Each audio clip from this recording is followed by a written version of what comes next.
Rasulullah Shallallahu Alaihi Wasallam bersabda, "Lakinu mautakum, la ilaha illallah." Para ulama menafsirkan, talkinkan orang yang meninggal daripada kalian ketika mereka sedang sakaratul maut dengan ucapan la ilaha illallah.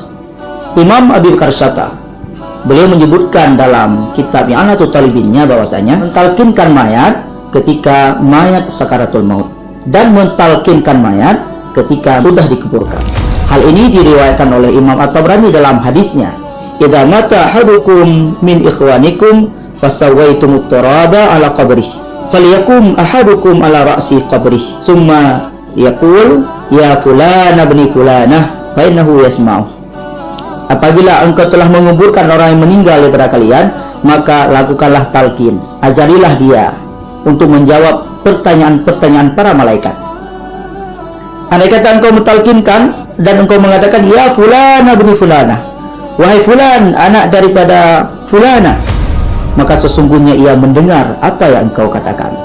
Kemudian ketika engkau mengatakan ya fulana ibni fulana, fa innahu yastawi qa'idan, maka dia akan duduk dan dia akan mendengarkan apa yang engkau katakan. Apabila engkau mengatakan sekali lagi ya fulana ibni fulana, fa innahu yaqulu arsyidna yarhamukallah, maka mayat tersebut menjawab, ajarkan kami, semoga kalian dirahmati oleh Allah Subhanahu wa taala. Maka hadis Imam Tabrani ini adalah suatu dalil bahwa saya mentalkinkan mayat setelah mayat dikuburkan itu adalah ada dasarnya daripada hadis riwayat Imam At-Tabrani radhiyallahu anhu. Para ulama pun meriwayatkan dengan panjang lebar lafaz-lafaz talqin yang dibacakan setelah mayat itu dikuburkan. Itu dapat dalam kitab I'anatul Talibin karangan Sayyid Abi Bakar Syata radhiyallahu anhu.